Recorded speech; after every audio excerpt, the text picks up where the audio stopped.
It started like any other Friday night, our little ritual. A bottle of Pinot Noir already breathing on the counter, a half-lit kitchen casting soft glows on the backsplash tile, and the quiet hum of our old stereo playing that 2000s acoustic playlist Julia always insists on. It was our thing, a slow unwind from the week. Comfort in routine. The clink of wine glasses felt like a starting bell. Julia poured with her usual grace, 2 fingers more for herself, like always, and gave me that soft smile she wore only in these hours, when the weight of her job had finally loosened its grip on her shoulders. We settled into the living room. Candlelight, bare feet, a stack of board games on the coffee table. And right on cue, the doorbell rang. Brianna. She swept in with her energy turned all the way up, like always. Blonde waves still damp from a shower, yoga pants that hugged her hips a little tighter than necessary, and a sports bra peeking through a half-buttoned shirt. No coat. Just confidence. Hope you started without me, she said, already slipping off her shoes. Wouldn't dare, Julia replied, but I caught the look. Brianna leaning in for a cheek kiss that landed a bit too close to the mouth, and Julia not flinching. Maybe even leaning in. It was subtle. Maybe nothing. But not the first time I'd noticed. It used to be that Julia and I would host friends together. Couples nights, dinner parties, neighborhood potlucks. But lately, it was just Brianna. Every Friday. As if she'd claimed the third spot in our marriage without ever asking. I didn't mind her, not at first. She was funny, bold, full of fire where Julia was soft and measured. They had been inseparable since college, best friends through thick and thin. The way they talked about dorm room secrets and backpacking in Greece always made me feel a step behind, like I'd arrived late to a movie already in progress. Still, I'd be lying if I said Brianna wasn't attractive. She knew it, too. How to lean forward just enough when drawing a card from the deck. How to laugh with a touch too much breath. How to stretch her legs across Julia's lap while looking at me with that teasing little smirk. That night, the tension came early. I've had the shittiest week, Brianna moaned, flopping onto the couch like a cat marking its territory.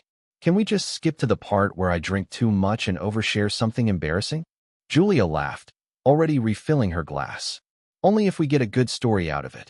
Oh, I've got stories, Brianna said, turning to me. Do you want the sexy one or the sad one first? I shrugged, playing along. Dealer's choice. She looked at Julia. He's getting more fun. Julia grinned without looking at me. Took years. We played Cards Against Humanity. It always got more interesting after the second glass. Brianna started curling up on the arm of the couch, stretching her leg until her toes nudged my knee. I ignored it. At first. Then came the dares. Loser of this round has to say the weirdest place they've had sex, Brianna declared, waving a black card like a sword. Julia raised an eyebrow. You're shameless. That's why you love me. Brianna lost the round. Predictably. In the back of a lift, she said, without a hint of shame. Driver never even noticed. Julia snorted wine through her nose. Oh my God.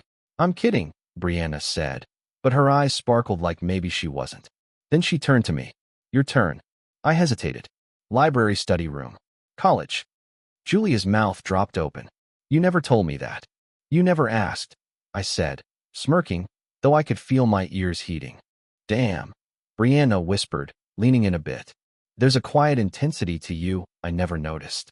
I laughed it off, but the compliment sat in me like warm syrup. I was used to being Julia's steady rock, reliable, predictable, maybe even a little boring. Brianna saw something different. Or pretended to. Later, while Julia went to grab the second bottle, Brianna stayed close. Too close. You two ever think about spicing things up? She asked, voice low, like it wasn't meant to reach Julia's ears. I blinked. Excuse me. She swirled her wine glass. I mean, you're hot. She's hot. Well, modestly stunning. We could really do some damage together. I chuckled, unsure if it was a joke. You're drunk. Not enough to lie, she said, eyes locked on mine. Just something to think about. Julia returned before I could answer. But something shifted. That air of casual fun. It got heavier, thicker, like we were all suddenly in on a secret that none of us wanted to say out loud. After the game, we sat around the kitchen island, grazing on leftover cheese and crackers, tipsy but not sloppy. Brianna licked a bit of brie off her thumb and caught me watching. You okay, babe? Julia asked me, rubbing my back gently. Yeah, I lied. Just thinking. About how Julia didn't seem surprised by Brianna's comment. About how maybe I wasn't surprised either. That night, after Brianna left, Julia and I lay in bed, back to back, like we'd been more and more often lately. Her breathing evened out quickly, drifting to sleep like nothing was off.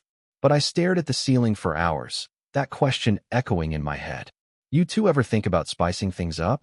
I didn't have an answer, but I had a feeling Julia might. The thing about seeds is, you never really notice when they take root. One moment, it's a casual comment tossed into the air over wine and candlelight, and the next, you're lying awake at 2 a.m., wondering what your wife's best friend meant when she said, "We could really do some damage together." For days, I carried it around like a stone in my pocket. I didn't tell Julia. I didn't need to. Something in her posture had already changed, her touches lighter, more distracted. Her eyes, when they looked at me, weren't searching. They were watching, gauging, waiting for something. By Wednesday, I caught her on the back deck scrolling through something on her phone, legs tucked beneath her, her face half shadowed by the setting sun. I came out with a beer in hand, leaned against the railing, and she didn't even look up. "Brianna texted me," she said, before I could speak. She asked if we'd thought about what she said. I blinked. What she said? Julia finally looked at me. Her mouth curved into that unreadable smile she used when she was nervous but pretending not to be. "Don't act like you didn't hear her. You were flushed for the rest of the night." "She was joking," I said, trying to force a laugh. It came out stiff. "Was she?" Julia asked. Because I don't think she was. The silence that followed was heavier than the heat in the air. Cicadas droned. My beer tasted flat. I watched her tuck her phone away, cross her arms over her chest like armor. "You ever think about it?" she asked. "Us, opening things up." I stared at her. "Like an open marriage?" She didn't answer right away, just kept her gaze fixed on the backyard, the worn swing swaying gently in the breeze though no one was on it. "I don't know. I mean, we've been married 7 years. That's not forever, but it's long enough for things to go a little stale." "Stale," I repeated, the words sticking in my throat like something bitter. She turned to me then, more serious than I'd seen her in months. "We're good, but are we still exciting? Are we still discovering each other? Or are we just coasting now?" The question stung, mostly because it had lived in the back of my own head for a while.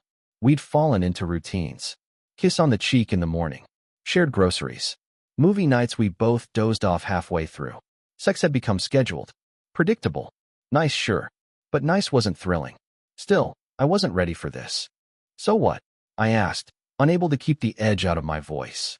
"You want to go sleep with other people to feel something again?" "Not like that," she said quickly. "I don't want to sneak around. I don't want to lie. I'm not even saying I want to do it. I just think, maybe we should talk about it."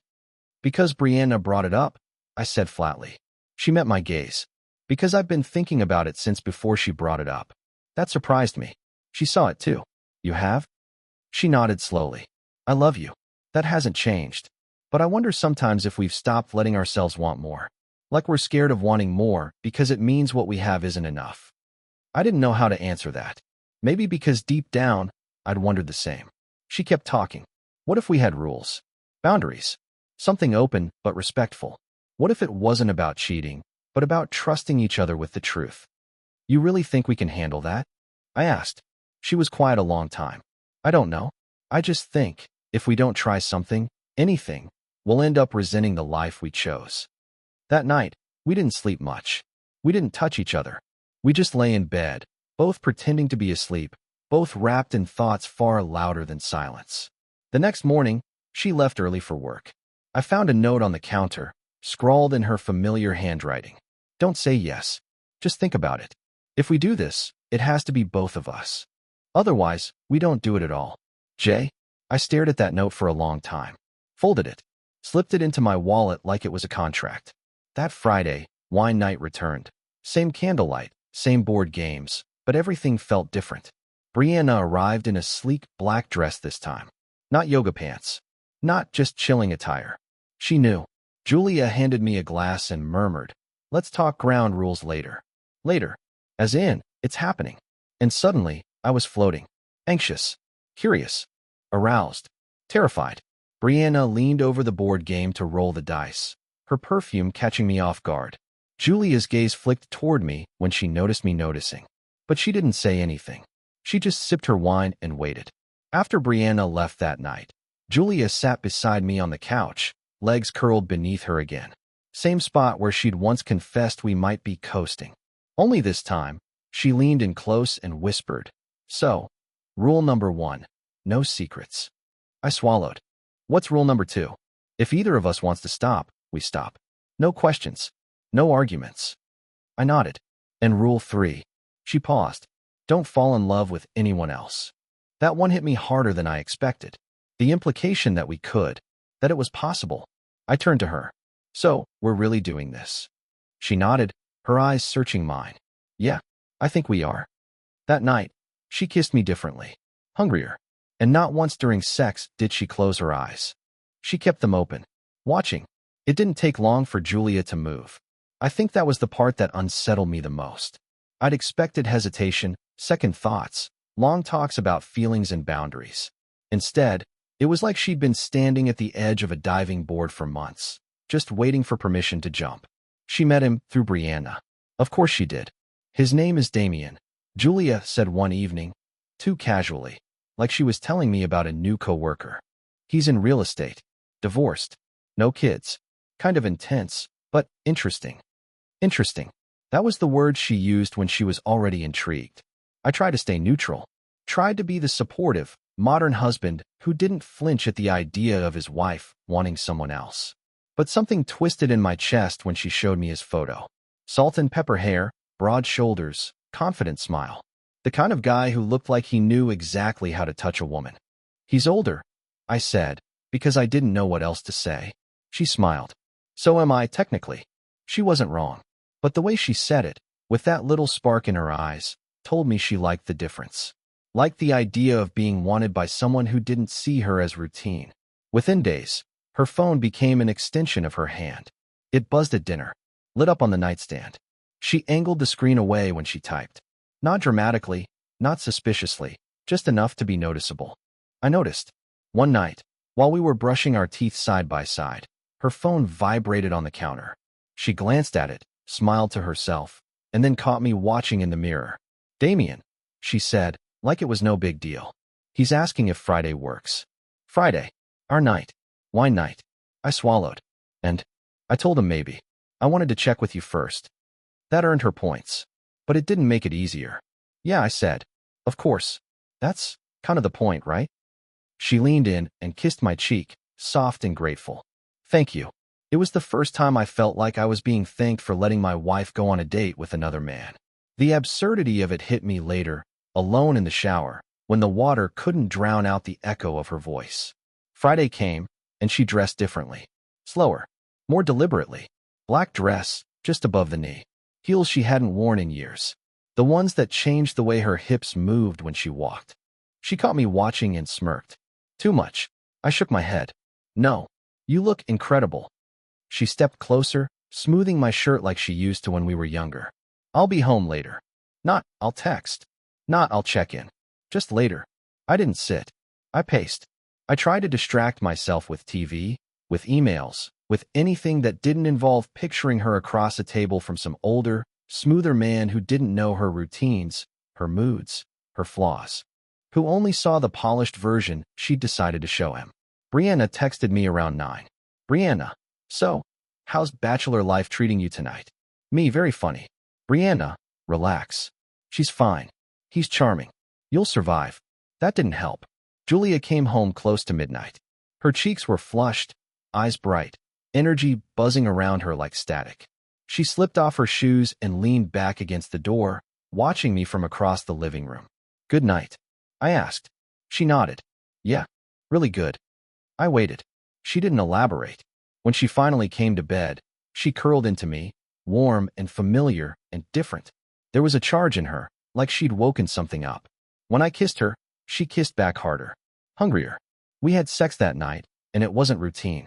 It was desperate, like we were both trying to claim something before it slipped away. After, she lay there, staring at the ceiling. I'm seeing him again, she said. Just like that. I turned my head. That was fast. She exhaled slowly. He makes me feel noticed, like I'm not just someone's wife. That one hurt more than I expected. The following week was worse. Constant texting, laughing at things I couldn't hear, stepping out to take calls, staying late at work, and coming home smelling like unfamiliar cologne. And Brianna, always there, always watching, always commenting. "Guess it's your turn next," she said one night, swirling her wine, eyes flicking between me and Julia. Julia laughed. I didn't. "You'll like it," Brianna added, her tone low. "Being wanted, being seen. It's addictive." I met her gaze. "I'm good." She raised an eyebrow. "For now." That's when I realized something. Julia wasn't just stepping into something new. She was sprinting. And Brianna wasn't just encouraging her. She was setting the stage. And I was standing right in the middle of it, pretending I didn't see where it was heading. Julia was with Damien again. She didn't even try to hide it anymore. By then, the routine was well established.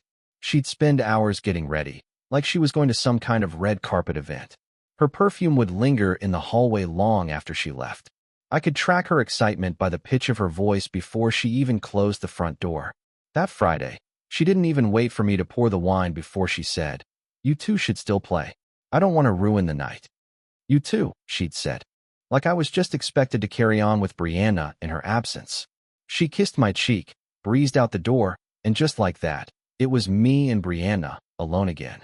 I wasn't in the mood for wine or games. I just sat there, nursing a drink I didn't want, while Brianna sprawled on the couch like she lived there. She pulled her knees up, wore Julia's old sweatshirt like it was hers, and looked completely at home. "You don't have to do this," I said finally, breaking the silence. She arched an eyebrow. "Do what?" "Keep showing up. Babysit me." She laughed. "Oh, sweetheart. I'm not here for you." I turned to look at her. "I mean," she continued, smirking, "not just for you." I rolled my eyes and leaned back in the chair, staring at the soft glow of candles Julia had left burning. It was like our home had turned into a set, staged, aesthetic, curated. Alive with soft lighting and throw pillows. Brianna got up and walked over, plucked my glass from my hand, and refilled it without asking. Then she sat down beside me. Too close. Her leg pressed against mine. "I know this is weird," she said. Understatement. But weird doesn't always mean wrong. She tilted her head, studying me. Her eyes were sharp tonight, less playful, more focused. She looked at me the way Julia used to before we were married, like I was something she hadn't figured out yet. "You ever think she's doing this so you will?" Brianna asked. I frowned. "So I'll what? Feel something again? Want something again?" She placed the glass in my hand and let her fingers linger just a second too long. I shook my head. "I don't think Julia's thinking about me at all when she's with Damien." That earned a smirk. "Fair. But maybe she doesn't have to." The next hour blurred. Wine, stories, laughter that felt both forced and easy.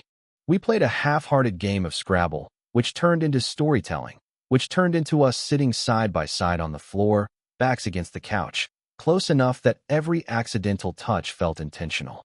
And then the room got quiet. Too quiet. Her voice softened. "You know, you used to look at her like she was the only person in the room." I glanced over. "And now? Now you look like you're waiting for someone to prove you still matter." That hit too close. Brianna leaned in, her breath warm against my neck. "You do." I should have pulled back. I didn't. When her lips brushed mine, it was featherlight, like a dare. I felt the warmth of her thigh against mine, her hand sliding to my shoulder, her fingers curling slightly into the fabric of my shirt. I kissed her, and when I did, it wasn't soft. It wasn't careful.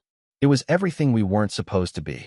Her mouth tasted like wine and suggestion, her fingers tangled in my hair, and when she straddled my lap on the living room floor, every protest I'd been building for weeks evaporated. Clothes stayed on, barely. Her hips ground into mine in a slow, deliberate rhythm. It was too much and not enough. Her moans soft and real against my throat as my hands slid under her sweatshirt, fingertips grazing bare skin. It didn't go further that night, but it went far enough. When she finally pulled back, her hair messy, her eyes dazed, she whispered, "So, still think I'm babysitting?" I couldn't answer. I didn't want to admit how badly I wanted more. And not just sex, not just a reaction. It was the way she looked at me, the way she touched me like she meant it. She stayed for another drink. We didn't talk much. But when she left, she pressed a kiss to the corner of my mouth like a secret, not a mistake. I sat there for a long time after she left, heart thudding, body aching. The guilt hadn't kicked in yet. That would come later. What I felt in that moment wasn't guilt. It was clarity. The line had been crossed, but it hadn't been jumped over. It had been erased, slowly, carefully, like we'd all been pretending it never really mattered. Julia came home close to 1 in the morning. Her dress was wrinkled, her lipstick smudged. She looked radiant. "You're still up," she said, surprised. "Yeah." She hesitated in the doorway. "Everything okay?" I shrugged. "I guess that depends." She watched me for a moment. "Did Brianna stay long?" I met her gaze. "Not that long." She didn't push, didn't ask what we did, just walked to the kitchen, grabbed water, and disappeared into the bedroom. And I realized something I hadn't before. She didn't want to know, because if she asked, it became real. We were all pretending to be okay with it, but none of us were playing the same game. Not anymore. The morning after Brianna kissed me, or maybe it was me who kissed her, I expected to wake up drowning in guilt. Instead, I felt calm, detached, like I'd watched the night unfold from a distance and couldn't quite believe I'd been the one involved. Julia was already gone when I rolled out of bed. No note, no text, just the faint echo of perfume in the hallway and an unmade bed that still smelled like her, but not just her anymore. I stared at my reflection as I shaved. There was something different in my eyes, tension maybe, or hunger. I couldn't tell, but it wasn't regret. Not yet. Julia got home late again. I waited until she had changed into her off-duty version of herself. Oversized shirt, yoga pants, no makeup, before I told her. Brianna kissed me. She blinked, then reached for a bottle of water from the fridge. "When?" "Friday night. You were with Damien." She nodded slowly, taking a sip. "Did you kiss her back?" "I did." A pause. "How far did it go?" I didn't lie. Clothes stayed on, but it wasn't innocent. She leaned against the counter, watching me. No visible anger. No tears. Just this unreadable calm that felt more unnerving than any outburst. "I figured something would happen eventually," she said. That threw me. "You what?" She shrugged. "You and Brianna. There's been something between you for a while. I don't think either of you knew it until recently. And that doesn't bother you?" She met my eyes. Should it? I didn't know how to answer that. I was expecting conflict. Jealousy. Anything but this cool, practiced detachment. "Just don't fall for her," she added. That stopped me cold. "You said the same thing when we talked about rules," I said. "But what if that's not something we can control?" She tilted her head. "Then maybe we need new rules." I watched her closely. "You're already in love with him, aren't you?" Julia didn't respond right away. Instead, she walked past me, dropping onto the couch like the weight of the conversation hadn't touched her. "I'm not sure what I'm feeling yet," she said. "But it's not nothing." That's when it hit me. This wasn't just exploration for her. This wasn't a fantasy or a thrill. It was a shift, a redirection. She wasn't just seeing Damien. She was bonding with him. "Are you planning to end it with him?" I asked. She hesitated. "No, not yet." I stood there for a long time, gripping the edge of the kitchen island like it could anchor me. This was supposed to bring us closer, not pull us apart. "I don't feel pulled away," she said softly. "Not from you. But I do feel pulled in another direction, too." A part of me wanted to scream, to tell her that she was playing with fire, that we were both lying to ourselves. But another part of me, a darker, quieter part, understood exactly what she meant. Because when Brianna texted me the next day, just 2 words, "You free?" I didn't hesitate. She came over that afternoon. No wine, no games. Just her in that short gray dress she knew I liked, barefoot and smug. "You told her," Brianna said the moment I opened the door. I nodded. And she didn't care. That made her pause. Didn't care or didn't show it? Hard to say. Brianna walked inside, brushing past me, trailing her fingertips across my chest in passing. "You know what I think. I'm sure you'll tell me. She wants to be free. She just doesn't want to feel guilty for going first." "And what about you?" I asked. "Why are you here?" She turned, leaning against the wall like she belonged to the house. "I'm here because I want to be. And because, if we're all being transparent, then maybe it's time to stop pretending this is just some side effect of the open marriage." "It's not." "No," she said plainly. "It's not." We didn't talk much after that. We didn't need to. She pulled me toward the couch, and this time, clothes did come off. It was slow, intentional. Her skin was warm against mine, her breath hot and fast as she straddled me and pressed her forehead to mine. "This isn't casual," she whispered. "Not for me." The sex wasn't wild or urgent. It was something else. Intimate. Real. Our bodies moved like we'd known each other longer than we had. There was trust in the way she let me see her fully, in how she never once looked away. After, she curled up beside me, her fingers tracing the lines of my chest like she was trying to memorize them.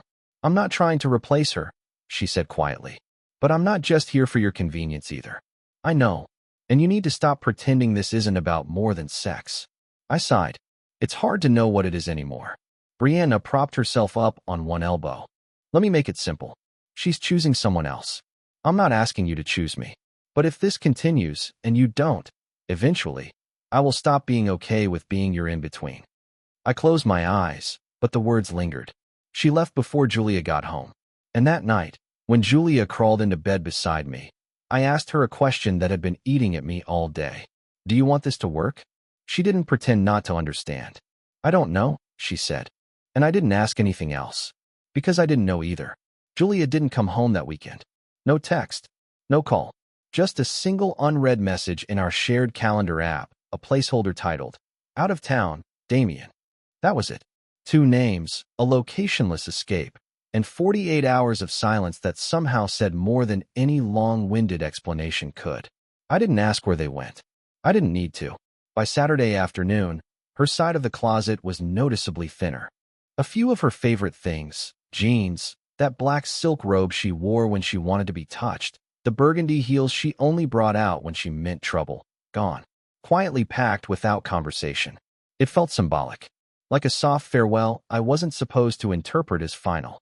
I stood in the bedroom, staring at the empty space where her robe usually hung. I don't know why that particular absence hit me harder than the rest. Maybe because I remembered the last time she wore it. That night, she'd knelt on the bed with a glass of wine, smirking like she knew exactly what she wanted. And now, she was wearing it for someone else. The thing that stuck with me wasn't even the thought of her having sex with Damien. It was the thought of her laughing with him, whispering things in his ear. That intimate, low kind of laugh she used to give only to me. Brianna showed up without warning. She didn't knock.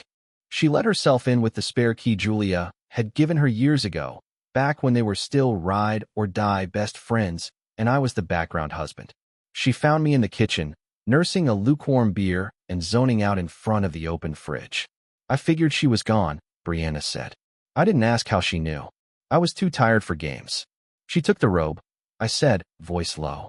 Brianna walked over, pulled the beer from my hand, and placed it on the counter. Then she kissed me. No preamble. No slow build. Just her mouth on mine, urgent and electric. I pressed back harder than I meant to.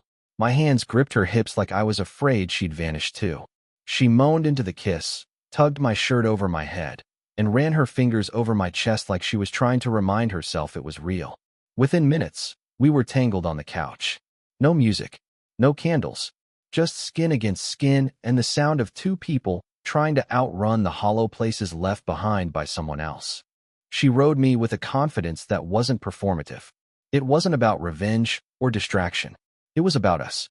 About the tension that had been growing for months, finally finding release. Her nails scraped down my back, her breath hot against my cheek. "Say it," she whispered, right as I was about to come. "Say you want this." "I want this," I groaned. "No," she said, slowing down, her voice sharper. "Say you want me." I opened my eyes, looked up at her, hair wild, chest rising and falling, eyes locked on mine. "I want you." It wasn't a line. It wasn't a lie. It was the most honest thing I'd said in weeks. She kissed me again, hard. And when we finished, she didn't move right away. She just rested her forehead against mine, still seated in my lap, breath mingling with mine in the silence. "I'm not just your rebound," she whispered. "I know. I won't be a placeholder. You're not." She finally slid off me and curled up beside me on the couch. I pulled the blanket over us, suddenly aware of how exposed we were. It felt different now. Bigger. We lay there for what felt like hours. Her fingers traced circles on my chest while my hand rested on her thigh, bare and warm and impossibly soft. "When she comes back," Brianna said eventually, "are you going to pretend this never happened?" "No." "Will you tell her?" I hesitated. "Do you want me to?" She turned to look at me. I don't want to be a secret. I nodded. Then no secrets. She smiled, but there was something sad behind it. Even if it breaks what's left of your marriage. I didn't answer, because I didn't know if there was anything left to break. The next morning, Brianna made coffee in her underwear like she lived there. She stole one of Julia's mugs, wifey, written in gold script, and smirked at me over the rim. I should have told her not to. I didn't. Instead, I watched her hips sway as she walked back toward me, sat on my lap, and kissed my forehead like we'd done this for years. Later that afternoon, she left with a promise to come back that night. Julia came home before she did. The front door opened around 5:30. I heard the familiar sound of keys dropping into the dish by the door, followed by the thud of heels kicked off lazily, like she didn't expect anything to be different. I was still on the couch, blanket still draped across my lap. The same one Brianna and I had just. "Hey," Julia said, walking in like nothing had happened. "You eat yet?" I turned slowly. "You didn't call." She shrugged, brushing windblown hair from her face. I didn't think I needed to. There was a pause. She looked at me closer now. Something in my expression must have registered. Or maybe it was the scent in the room, the faint trace of sweat and sex, and something else entirely. Her eyes narrowed. "You had someone here," she said. I didn't flinch. "Yes." She blinked. "Brianna?" "Yes." The silence that followed wasn't angry. It was hollow, empty. She looked around the room like she was trying to see the version of our life she used to recognize. But it wasn't here anymore. "Okay," she said finally. That was all. Not "how could you?" Not "what have we done?" Just okay. And for the first time, I realized something. We weren't playing by rules anymore. We were surviving by instinct. And somewhere in the middle of all of it, I was starting to forget who I was before any of this began. The Sunday sun filtered through the blinds, casting lines of gold across the living room floor where I was still sitting. Same couch, same blanket, different world. Julia hadn't said much after walking in the night before. She hadn't cried, hadn't yelled. She just stood in the middle of the room, quietly absorbing the fact that Brianna had been here, in her home, in her space, in me. I half expected her to ask questions, but she didn't. She just disappeared into the bedroom, and I heard the slow click of the door locking behind her. That was it. And now it was morning. Still quiet. Still too calm. And I was nursing a second cup of coffee I didn't really want when I heard a knock. Not a timid knock. A confident, rhythmic one. I didn't have to ask who it was. Brianna. She always knocked like she owned the room she was about to enter. I opened the door, and there she was, hair pulled into a messy ponytail, denim jacket over a faded t-shirt that hung just off her shoulder. Casual. Effortless. Dangerous. She didn't wait for an invitation. Just stepped in, brushing past me with a smirk. "You look like you didn't sleep," she said. I didn't. She set a tote bag down on the counter and pulled out a bottle of chilled white wine. "Brunch." I stared at her. "You know she's here," I said. Brianna nodded. "That's why I came early." I exhaled slowly. "We didn't talk last night." "She knows, though?" "Yes." She leaned back against the kitchen island and watched me over the rim of her coffee mug. And I shrugged. She said okay. That's it. Brianna's expression didn't change, but something in her posture shifted, subtle, guarded. "That's not nothing." "No," I agreed. "It's worse than something." She tilted her head. "You think she's done?" "I think she's waiting. For something to break." Before Brianna could answer, the sound of soft footsteps echoed from the hallway. We both turned, and there she was. Julia, hair damp from a shower, barefoot, wearing the same oversized tee she used to sleep in when we were still finding comfort in one another's arms every night. Her eyes landed on Brianna, then on me, then on the wine. "You two are really something," she said. No anger, just quiet astonishment. "I didn't know you'd be up," I said. She raised an eyebrow. "It's 11:30. Brianna stood her ground, posture relaxed but ready. "I brought wine." "I can see that," Julia replied. "You always were good at making yourself at home." There it was, the first crack in her voice. "Should I go?" Brianna asked, eyes locked on Julia. Julia considered it. "Do you want to?" "No," Brianna said. "Do you?" Julia's laugh was dry. "Oh, we're playing games now." "No," Brianna said calmly. "I stopped playing games the moment I started sleeping with your husband." A moment of silence followed, heavy, brutal. I stepped forward instinctively. "Okay, that's enough." But Julia held up her hand. "No, let her talk." I looked at her. Really looked. Her shoulders were tense, her jaw locked, but her eyes were wet. And when she spoke again, it was quieter. Tired. I'm mad, she said. But maybe not for the reason you think. I swallowed. Then why? Because I get it, she said. I've been with Damien more than I should. I've told him things I haven't told you in years. And yes, we've had sex. A lot of it. Good sex. Different sex. But, she paused. Took a breath. I never imagined you'd go there with her. I glanced at Brianna. She didn't flinch. I didn't plan for this, I said. No, Julia said. You needed this. We both did. I just didn't expect to feel what I feel now. And what's that? I asked. She looked me dead in the eyes. I think I'm in love with Damien. My stomach dropped. The words weren't shouted. There was no venom in them. That's what made them worse. They were said with certainty, with conviction. And not just the fun kind, she added. Not just the sex, the connection, the quiet stuff. The way he looks at me like I'm still evolving. Like I'm not just this. She gestured to the house, to me, to all of it. And you're telling me this now? I asked. Yes. Why? She stepped forward. Because I don't want to lie anymore. Because we started this to find something real, and I think I found it.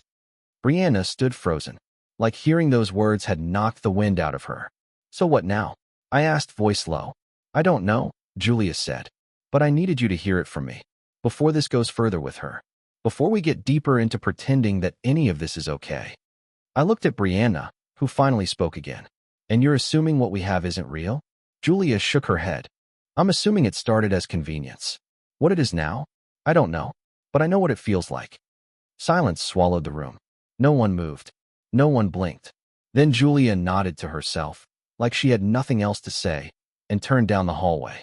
The bedroom door clicked shut behind her. Brianna and I stood there, unsure what to do with the wreckage left behind. You okay?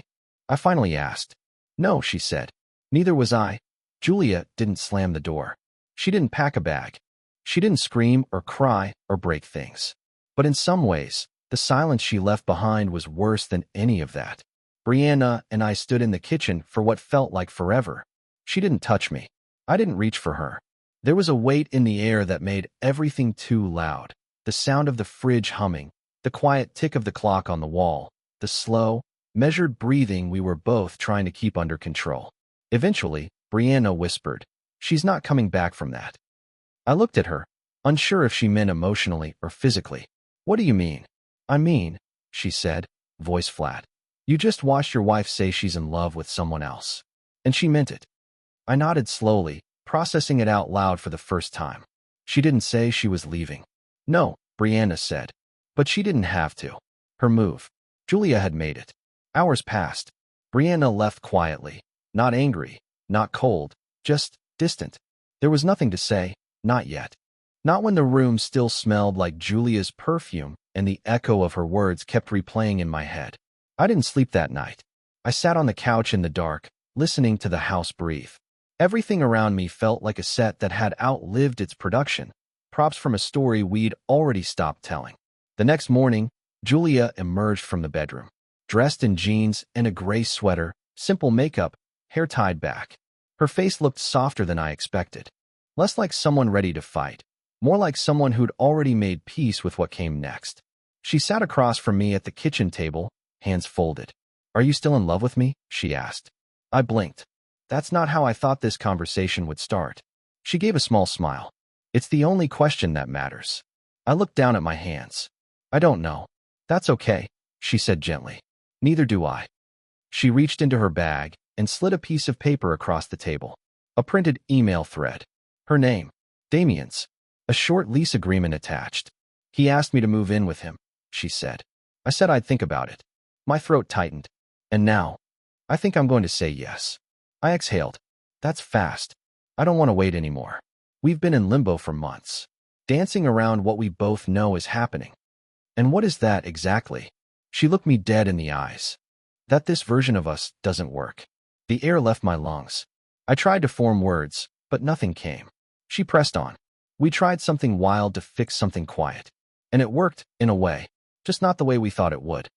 Are you saying this is my fault? She shook her head. No, I'm saying we were already broken. This just revealed the cracks. I wanted to argue. to pull out the history, the memories, the life we built. But she wasn't dismissing any of that. She wasn't being cruel. She was being honest. "Do you hate me?" I asked. She reached across the table, touched my hand gently. "No, not even a little." Tears welled in my eyes before I could stop them. I bit down hard on the inside of my cheek, trying to stay composed. "I hate that we didn't figure it out," I said. "Me too." There was a long silence between us, one that didn't feel tense, just necessary. Like both of us were listening to the echoes of something dying gracefully. "Brianna," she said finally. "You care about her?" I hesitated. "I think so. She cares about you. She hasn't said it. She doesn't have to. I know her." "You think it's real?" Julia smiled sadly. "I think it could be, if you let it." I stared at her. "This is really happening, isn't it?" She nodded. "It's already happened." She stood and placed a set of keys on the table. "I'll come back next weekend to pack the rest of my things. I'll give you space. You should take it." And then she walked toward the door, paused, turned back. "I meant what I said. I don't hate you. I'm just not in love with who we became." I nodded, jaw clenched. She opened the door. Light spilled into the hallway. One step, then two. Then she was gone. Just like that. No slamming. No fanfare. Just the end of something we thought would last forever. I didn't move for a long time. Eventually, I picked up the keys, ran my fingers over the cold metal. And then I noticed something else on the table, a small folded note. In her handwriting. I opened it. "Thank you for being the safest place I ever knew. Don't waste what you've found now by holding on to what we lost. Jay." I don't know how long I stared at it. The quiet in the house was different now. Not heavy, not angry, just empty.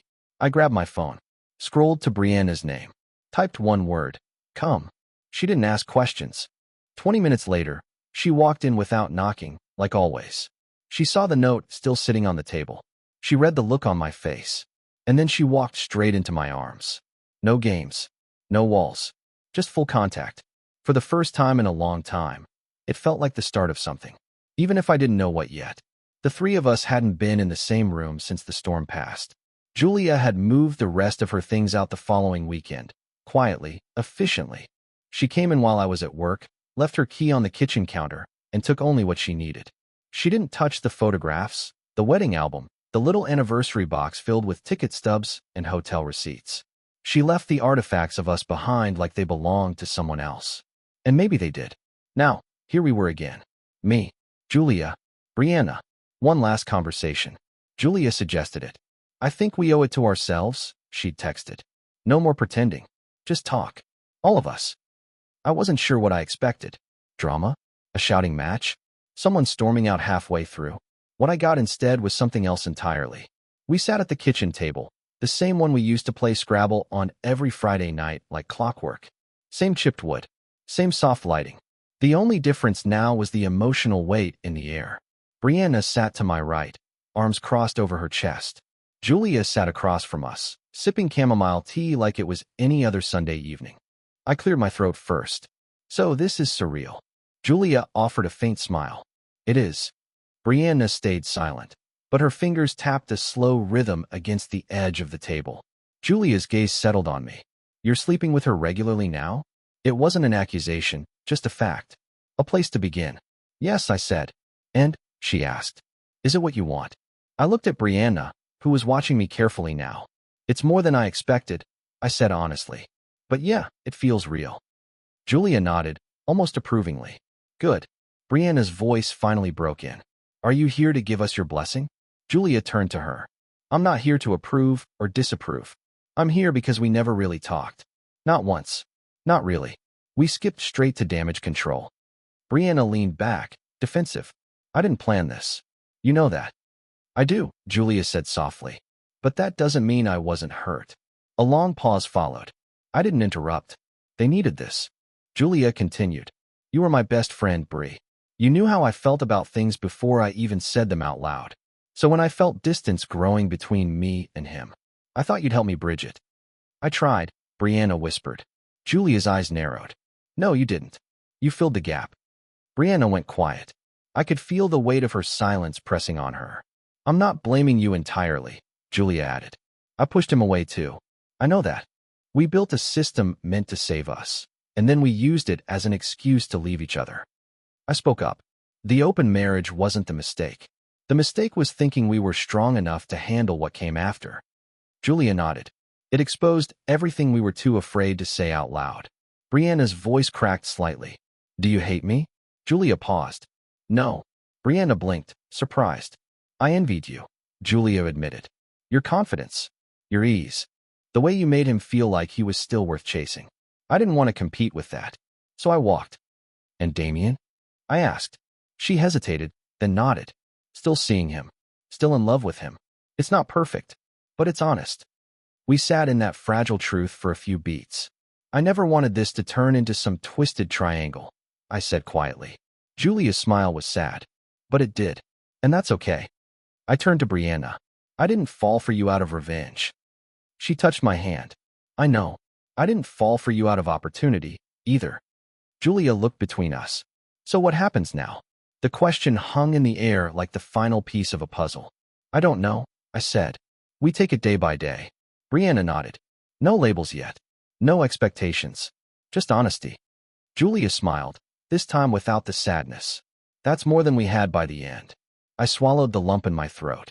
Do you think we ever really had it? Honesty? Maybe in the beginning, she said. Before routines replaced intimacy. Another long silence passed. This one wasn't awkward. It was cleansing. Julia stood first. She reached across the table and touched my shoulder. I'm not your wife anymore, but I'll always care about you. I know. She turned to Brianna. Take care of him. He overthinks everything. Brianna laughed, a little choked. So do I. Julia nodded, then walked to the door. She paused with her hand on the knob. By the way, she said without turning around. It wasn't the sex that changed things. It was the silence that came after. Then she left. Just like that. No tears. No explosion. Just unspoken truths finally spoken. Brianna and I sat there for a while after she was gone. She traced little patterns on the tabletop with her fingers. I washed her hands and thought about all the nights we'd crossed lines, blurred them, erased them entirely. She's right. You know, Brianna said eventually. About what?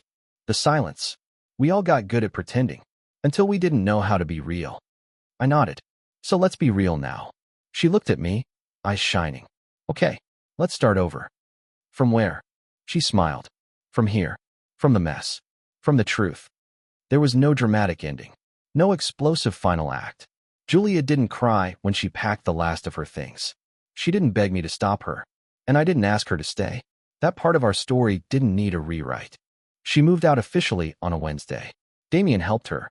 I didn't meet his eyes, and he didn't offer a handshake. It wasn't animosity. It was just too late for gestures that try to make sense of what we'd become.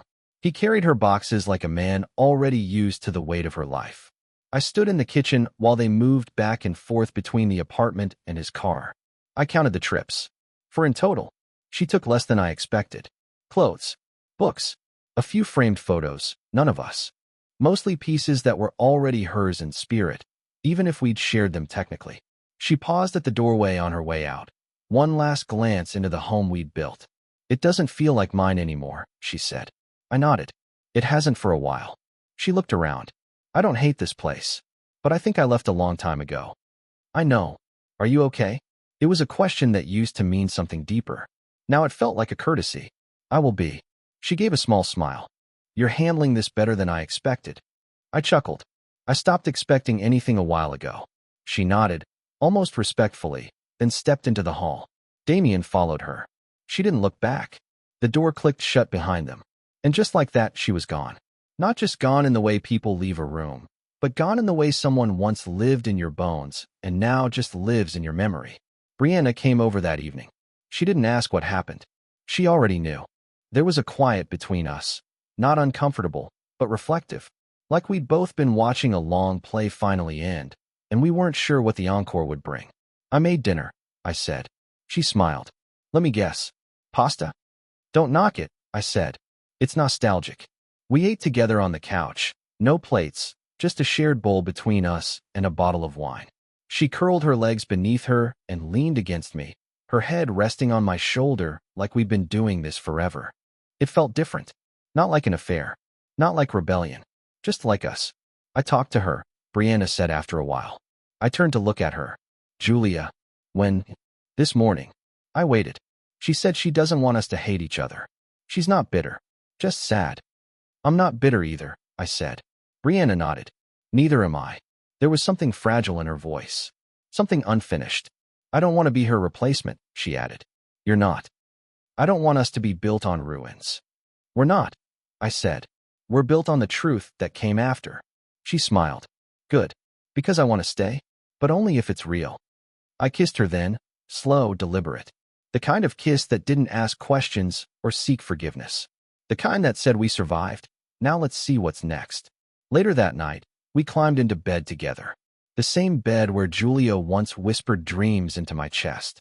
The same mattress that had carried years of quiet routines and predictable love. But tonight, it felt clean. Not erased. Just reclaimed. We didn't rush. We undressed each other slowly, our hands moving like they already knew the other's skin. There was no guilt, no hesitation, just connection. She looked at me like she saw all the scars and still wanted to touch them. We made love without trying to redefine it. After, we lay in the dark, the sheets tangled around us. Her fingers drew circles on my shoulder, soft and rhythmic. Do you miss her? She asked. I thought about it. Sometimes, I said, but not the version of her that left. I miss who we were when it was still good. Brianna nodded. That makes sense. And you? I asked. Do you regret anything? She turned to me, eyes glinting in the dark. Only that I waited so long to admit what I wanted. We didn't say, I love you. Not yet. It wasn't that kind of moment. It was something better, something quiet and earned. The next morning, I made coffee. She wore my shirt in the kitchen. We didn't need music or candles or distractions. We just moved around each other like we'd always known how. Julia texted me later that week. Just a simple line. I'm glad you're okay. He makes me happy. I hope she does the same for you. I stared at it for a long time before replying. She does. And that was it. No drama. No epilogue. Just the truth. The marriage didn't end because of sex. Or jealousy. Or another man. It ended because we stopped telling each other the truth.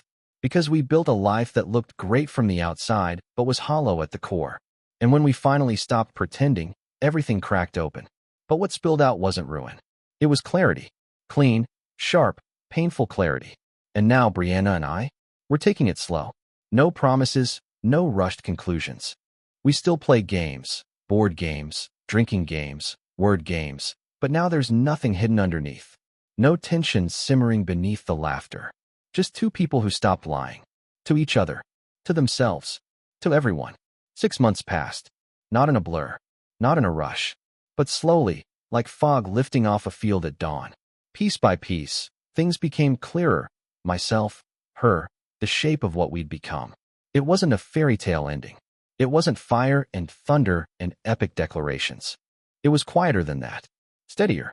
Julia and I were civil, even friendly in a weird, offbeat way. She and Damien moved into a condo on the other side of the city. We didn't speak often, but when we did, it was cordial. Comfortable, even. I saw photos on social media one morning. Julia in a white dress, standing next to Damien in a small backyard ceremony. She looked happy. Genuinely happy. I didn't feel the pang I expected. No bitterness. No sting of betrayal. Just a quiet release. I liked that. It meant I'd healed. Brianna and I still lived in the same apartment, though it felt different now. The shadows were gone. The old photos were boxed up. New ones took their place. Ones with us, smiling in diners. On rooftops. In bed. Laughing. We didn't use the word forever. Not yet. But we'd stopped pretending. And that was enough. Friday nights were still sacred. The ritual remained, but it evolved. We traded wine for whiskey. Swapped Scrabble for more chaotic games. Cards Against Humanity. Poker. Sometimes even drunken trivia. We still flirted. But this time, there were no blurred lines.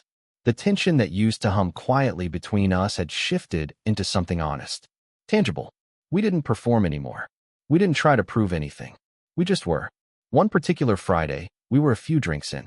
The lights were dim, her legs were draped across my lap, and we were halfway through a game of truth or drink, our new favorite tradition. It had started as a joke and stayed because of how unexpectedly revealing it became. She picked a card and read it aloud. What's the one thing you'd never tell your ex? She smirked. Fitting. I laughed. You first. She leaned back, mock thinking. Okay, I'd never tell her I sometimes felt like the third wheel in your marriage, even when I wasn't part of it. I blinked. Wow. She shrugged. Truth, right? Fair, I said, nodding. Your turn. I looked down at my drink, thought for a moment, then met her eyes. I'd never tell her I think I needed you more than I ever needed her, even when I didn't know it. Her smirk faded, replaced by something soft, honest. She sat up, leaned in, and kissed me, slow and deliberate. You always say the most dangerous things when you're just drunk enough, she whispered. Would it be dangerous if I said I think I love you? She blinked. You think? I smiled. I know. She stared at me, then shook her head slowly. Took you long enough. I laughed. You already knew. I had a suspicion. I pulled her closer. You want to say it too? Maybe. Just maybe. She leaned into my ear. I love you, dumbass. The laugh that escaped my mouth was full, real, easy. That night, we didn't have sex. We didn't need to. We lay in bed, skin against skin, no urgency. Just presence. Her fingers brushed through my hair. My hand rested on her hip, feeling the slow rhythm of her breathing. At one point she whispered, I don't feel like a second choice. I kissed her forehead. You never were. A few weeks later, Julia and I ran into each other at a bookstore. It was unplanned. She was there with Damien. I was alone, killing time before meeting Brianna for lunch. Our eyes met across the aisle. She walked over first. You look good, she said. You too. Congratulations, by the way. Thank you. We stood there in the poetry section, awkward but not uncomfortable. Just two people who'd once unraveled each other, now finding new threads. Brianna? She asked. She's amazing, I said. Julia smiled. I figured she would be. There was a pause. Then she said, I'm glad we did what we did. You are? Yeah.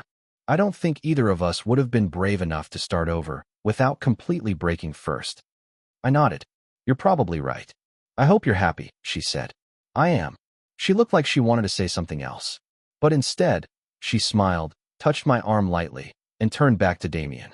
That was the last time I saw her in person, but not the last time I thought about her. She would always be a chapter, but she wasn't the whole book. Now, when Brianna and I play our weekly games, we don't hide behind the rules. We don't dodge truths with sips of wine. We lean in. We laugh harder. We touch more. We know the stories that built us, and the lies that almost broke us. There are no secrets anymore. Just two people who lived through the unraveling and still chose to stay. Not because it was easy, but because it was real.